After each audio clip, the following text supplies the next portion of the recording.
kupinang engkau dengan bismillah. Silakan Pak Ustaz. Assalamualaikum warahmatullahi wabarakatuh.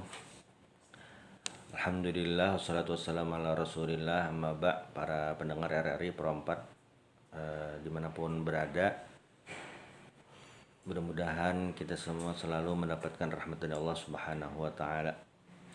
Judul kita pada subuh hari ini adalah Kupinang engkau dengan bismillah. Kupinang engkau dengan bismillah. Nah, pinang itu ya melamar. Melamar. Kenapa dengan bismillah? Jadi dalam hadis itu disebutkan kullu amrin dzi balinna yubda'u fi bismillahirrahmanirrahim fa huwa aqta. Setiap perkara yang tidak dimulai dengan bismillah maka itu akan terputus kurang berkahnya. Nah, judul ini merupakan pengingat bagi kita untuk mengucapkan asma Allah sebelum melakukan sesuatu, termasuk ketika ingin menikah. Karena apa? Karena menikah ini adalah salah satu ibadah yang memiliki dampak luar biasa. Ibadah yang bisa dikatakan berbeda dengan ibadah-ibadah lainnya. Kalau kita petakan ibadah-ibadah dari syariat ini macam-macam bentuknya. Ada bentuknya yang ibadah mahdhah, ibadah yang kita langsung pada Allah Subhanahu wa Ta'ala kayak sholat.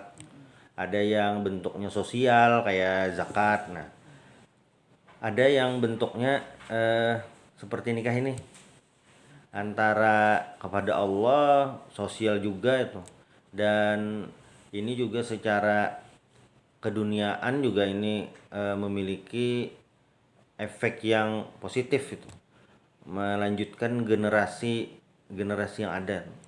Nah, ini kalau kita kaitkan dengan fenomena sekarang yang LGBT, pernikahan ini merupakan fitrah manusia, naluri manusia. Nah, maka memulai dengan bismillah itu artinya kita melakukan ini murni karena ibadah, karena Allah Subhanahu wa Ta'ala, ingin menjalankan perintah Allah Subhanahu wa Ta'ala. Nah, maka jangan sampai ketika kita ingin melakukan ibadah itu niatnya salah. Jadi ini ibadah apapun, seberatan ibadah apa aja gitu, dari awal itu memang bentuknya ibadah tuh, itu sudah mantap. Jangan sampai kita belokkan.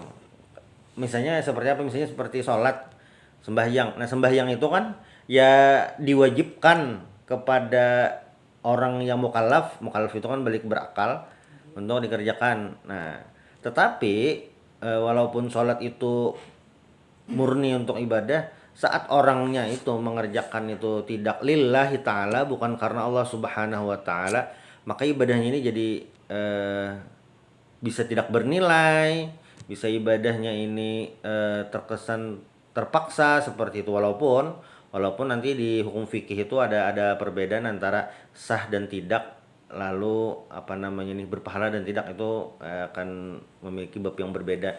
Cuma yang jelas ketika kita ingin melakukan ibadah, maka jangan sampai lupa itu karena Allah Subhanahu wa Ta'ala, dimulai karena Allah Subhanahu wa Ta'ala. Dari niat dulu Pak Ustaz lah. Iya. Karena Allah. Ya. Nah, itu. Lalu juga pernikahan ini penting atau tidak? Ya tentu penting. Ini tentu penting. Nah, cuma para ulama jelas merumuskan perkara-perkara pernikahan ini, merumuskan bagaimana yang dilakukan, apa yang harus dilakukan itu.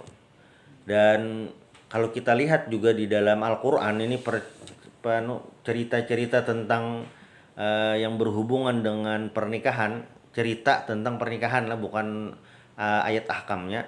Ini ada kisah-kisah yang luar biasa, seperti misalnya kayak kisah Nabi Musa alaihissalam.